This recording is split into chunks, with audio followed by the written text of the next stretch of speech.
अगर मैं आपसे सीधा सवाल करूं, क्या किसी राज्य में एक साथ दो मुख्यमंत्री हो सकते हैं, तो जाहिर सी बात है आप कहेंगे नहीं। और ये सही भी है, क्योंकि संवैधानिक रूप से एक राज्य में एक समय में एक ही मुख्यमंत्री हो सकता है। लेकिन अपने देश में एक बार ऐसा भी हुआ है जब एक सूबे में एक साथ दो लोग मुख्यमंत्री पद पर थे, वो भी देश के सबसे बड़े सूबे यानी उत्तर प्रदेश में। ज्यादा पुरानी बात भी नहीं है, सिर्फ 23 साल पुराना वाकया है। चलिए आपको बताते हैं। साल था 1998 का और तारीख थी 21 फरवरी। उत्तर प्रदेश की कई सीटों पर चुनाव हो चुका था, जबकि कई सीटों पर 22 फरवरी को वोटिंग होनी थी। 22 फरवरी को होने वाली वोटिंग में यूपी के कई बड़े नामों, मसलन लखनऊ से अटल बिहारी वाजपेयी, मुजफ्फर अली, संभल से तत्कालीन रक्षा मंत्री मुलायम सिंह, बागपत से भारतीय किसान कामगार पार्टी के अजीत सिंह की सियासी किस्मत का फैसला होना था। लेकिन असल सियासत तो एक दिन पहले लखनऊ में हो रही थी। उस दिन उत्तर प्रदेश के मुख्यमंत्री कल्याण सिंह चुनाव प्रचार के लिए गोरखपुर में थे, जबकि प्रदेश भाजपा अध्यक्ष राजनाथ सिंह लखनऊ में प्रेस कॉन्फ्रेंस कर लोकसभा चुनाव में भाजपा की बड़ी जीत का दावा कर रहे थे। अब इसे याद रखना क्यों, ये हम लास्ट में बताएंगे। अब यहाँ से शुरू होती है यूपी की सियासत की वो फिल्म जिसके आगे टेनेट और इंटरस्टेलर भी फेल है। राजनाथ सिंह के साथ एक और प्रेस कॉन्फ्रेंस हो रही थी और इस प्रेस कॉन्फ्रेंस में प्रेस से मुखातिब थी बसपा की उपाध्यक्ष मायावती। मायावती पत्रकारों के सामने दावा कर रही थी कि वो कल्याण सिंह की सरकार गिराएगी। इसके बाद लगभग 2 बजे मायावती अपनी पार्टी बसपा के विधायकों, अजीत सिंह की किसान कामगार पार्टी के विधायकों, जनता दल के विधायकों और सरकार का समर्थन कर रहे लोकतांत्रिक कांग्रेस के विधायकों के साथ राजभवन चली गई। राजभवन पहुंचकर उन्होंने कल्याण सिंह सरकार के ट्रांसपोर्ट मिनिस्टर और लोकतांत्रिक कांग्रेस के विधायक जगदम्बिका पाल को आगे कर दिया और राज्यपाल रमेश भंडारी से कहा इनकी पास पूरा समर्थन है और कल्याण सिंह की सरकार को बर्खास्त करके इन्हें शपथ दिलाइए। इसके थोड़ी देर बाद रक्षा मंत्री और सपा सुप्रीमो मुलायम सिंह यादव की पार्टी की ओर से पाल के समर्थन की चिट्ठी राजभवन पहुंच भी गई। उधर गोरखपुर में जैसे ही खबर मुख्यमंत्री कल्याण सिंह को मिली, तब वे आनन फानन में लखनऊ राजभवन पहुंचे। राजभवन पहुंचकर उन्होंने राज्यपाल रमेश भंडारी से बहुमत सिद्ध करने का समय देने को कहा। उन्होंने बोमई केस में सुप्रीम कोर्ट की संविधान पीठ के जजमेंट का हवाला भी दिया, जिसमें सुप्रीम कोर्ट ने कहा था कि बहुमत का फैसला सदन में ही होगा। लेकिन भंडारी ने कल्याण सिंह की इस मांग को अनसुना कर दिया। रात में बदलता निजाम। 21 फरवरी की रात 10:16 पर वो हुआ जिसकी कल्पना भी किसी ने नहीं की थी। कल्याण सिंह सरकार को बर्खास्त कर जगदम्बिका पाल को आनन फानन में यूपी के मुख्यमंत्री पद की शपथ दिलाएगी। इसके साथ साथ 4 और मंत्रियों को भी मंत्री बनाया गया। लोकतांत्रिक कांग्रेस के अध्यक्ष और कल्याण सिंह सरकार में बिजली मंत्री रहे नरेश अग्रवाल को उप मुख्यमंत्री अपॉइंट किया गया।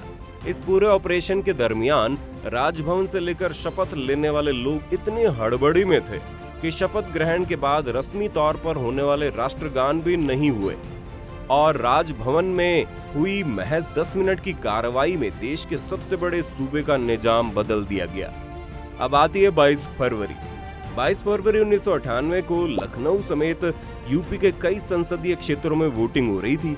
अटल बिहारी वाजपेयी ने लखनऊ में अपना वोट डाला, लेकिन वोट डालने के बाद स्टेट गेस्ट हाउस में राज्यपाल रमेश भंडारी के खिलाफ आमरण अनशन पर बैठ गए। उधर दिल्ली में राष्ट्रपति KR नारायणन ने प्रधानमंत्री इंद्र कुमार गुजराल को पत्र लिखकर लखनऊ के घटनाक्रम और उसमें रमेश भंडारी की भूमिका पर असंतोष जाहिर किया।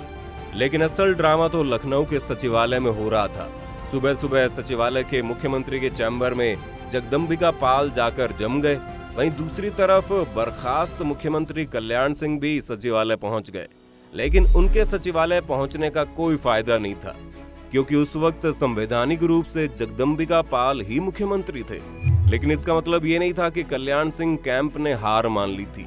उन्हें अभी भी एक रास्ता दिख रखा था और वो रास्ता था न्यायपालिका का। 22 फरवरी को कल्याण सिंह सरकार में मंत्री रहे नरेंद्र सिंह गौड़ ने इलाहाबाद हाईकोर्ट में याचिका दाखिल करके मांग की कि राज्यपाल रमेश भंडारी के एक्शन को असंवैधानिक करार दिया जाए और कल्याण सिंह सरकार को बहाल कर दिया जाए। उनकी याचिका पर 23 फरवरी को इलाहाबाद हाईकोर्ट ने जगदम्बिका पाल की सरकार को अवैध करार कर दिया और साथ ही कल्याण सिंह सरकार को बहाल करने का आदेश भी दे दिया।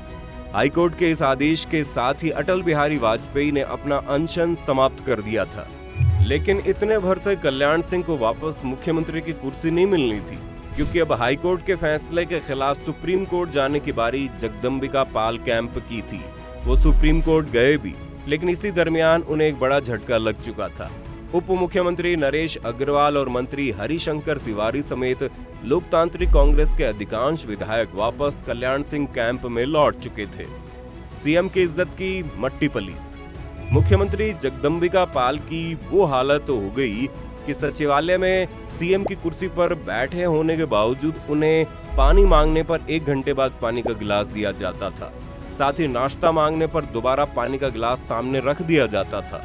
दरअसल 23 फरवरी को हाईकोर्ट का फैसला आने के बाद सचिवालय का अदना कर्मचारी भी उन्हें सीएम मानने को तैयार नहीं था। 23 फरवरी की शाम एक दफा ऐसा भी हुआ जब जगदम्बिका पाल ने सचिवालय के स्टाफ से नाश्ता मांगा तो उन्हें बहुत थोड़ा सा बिस्किट वगैरह दे दिया गया।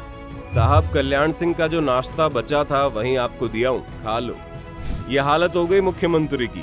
खैर 24 मार्च को उनकी याचिका पर सुप्रीम कोर्ट में सुनवाई हुई। सुप्रीम कोर्ट के सामने भी अजीब स्थिति थी। एक तरफ राज्य के संवैधानिक प्रमुख यानी राज्यपाल का फैसला तो दूसरी तरफ हाईकोर्ट का जजमेंट, दोनों एक दूसरे के विरोधाभासी। ऐसे में सुप्रीम कोर्ट ने संविधान के कस्टोडियन की अपनी भूमिका का निर्वाह करते हुए बीच का रास्ता निकाला और कहा कि अगले 48 घंटे के भीतर विधानसभा में कैमरे की निगरानी में कंपोजिट फ्लोर टेस्ट होगा और उसमें जो जीतेगा उसे मुख्यमंत्री माना जाएगा। तब तक के लिए दोनों यानी जगदम्बिका पाल और कल्याण सिंह के साथ मुख्यमंत्री जैसा व्यवहार किया जाएगा। लेकिन कोई भी नीतिगत फैसला कंपोजिट फ्लोर टेस्ट के बाद ही होगा। कंपोजिट फ्लोर टेस्ट का मतलब ये है कि दोनों मुख्यमंत्री एक साथ विश्वास प्रस्ताव रखेंगे और उस पर एक साथ वोटिंग होगी। वोटिंग में जिसके साथ ज्यादा विधायक होंगे उसे वोटिंग का नतीजा घोषित होने के समय से मुख्यमंत्री माना जाएगा, जबकि हारने वाले के मुख्यमंत्री पद पर दावेदारी वोटिंग के नतीजे के साथ ही खारिज हो जाएगी। 26 मई को हुआ फ्लोर टेस्ट। 26 मई की सुबह विधानसभा में कंपोजिट फ्लोर टेस्ट की प्रक्रिया शुरू हुई। देश विदेश की मीडिया की मौजूदगी में विधानसभा की कार्रवाई शुरू हुई।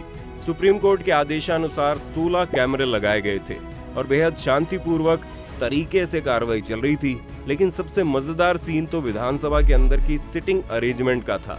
विधानसभा अध्यक्ष केसरीनाथ त्रिपाठी के दोनों तरफ 2 कुर्सियां लगाई गई थी और उन पर दोनों मुख्यमंत्रियों को बिठाया गया था। शाम के वक्त 425 सदस्यों की विधानसभा में जब कंपोजिट फ्लोर टेस्ट का नतीजा आया तब मुख्यमंत्री पद पर जगदम्बिका पाल की दावेदारी खत्म हो चुकी थी।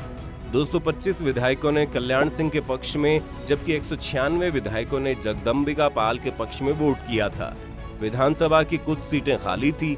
बसपा के सदस्यों ने जब अपनी पार्टी के कुछ विधायकों को गलत तरीके से तोड़े जाने का आरोप लगाकर उनके वोट रद्द करने की मांग की, जबकि अध्यक्ष केसरीनाथ त्रिपाठी ने 12 बसपा विधायकों के वोट रद्द कर दिए। लेकिन तब भी कल्याण सिंह के पक्ष में 213 विधायक थे, जो जगदम्बिका पाल के समर्थक विधायकों की कुल संख्या से तब भी ज्यादा थे।